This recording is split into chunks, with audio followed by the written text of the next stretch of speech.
আপনি মাফ করবেন, দেখবেন আপনি দিন শেষে ভালো আছেন। আর আপনি খালি ভাববেন যে আমি প্রতিশোধ নিব, ওরে আমি দেখে ছাড়বো, রিভেঞ্জ নিয়ে ছাড়বো, আপনি প্রতিশোধের আগুনে জ্বলে পড়ে ছারখার হয়ে যাবেন। So you have to forgive everyone from your heart. মন থেকে মাফ করবেন, হৃদয়ের প্রশান্তি দান করবে। একজন আওয়াজ দিয়ে বলেন, তিনি কে? মাফ করা শিখো। আর যুবকদেরকে বলবো, তোমরাও মাফ করা শেখো। বেঈমানদেরকে তোমরা আল্লাহর জন্য ছেড়ে দাও, আল্লাহ ওদেরকে দেখে নেবে ইনশাআল্লাহ।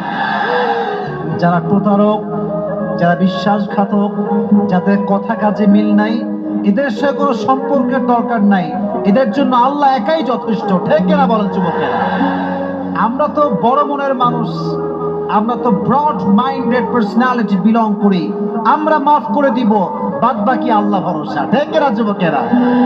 তাহলে প্রথম মেসেজ আজকে এই মাহফিলে, এই যে আমাদের হৃদয়টা আছে, এই হৃদয়ে কোনো হিংসা বিদ্বেষ থাকবে না, কারোর জন্য কোনো প্রতিশোধ থাকবে না। একটা সুন্দর হাদিস শোনাই।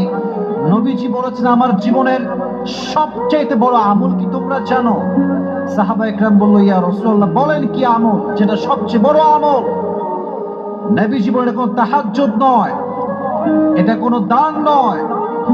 ইন ইসতাতা'তা আন তুসবিহা ওয়া তুমসিয়া ওয়া লাইসা ফি কলবিকা গাশশুন লিআহাদিন ফাফআল যালিক ওয়া যালিকা মিন সুন্নতি ওয়া মান রাগিবা আন সুন্নতি ফালাইসা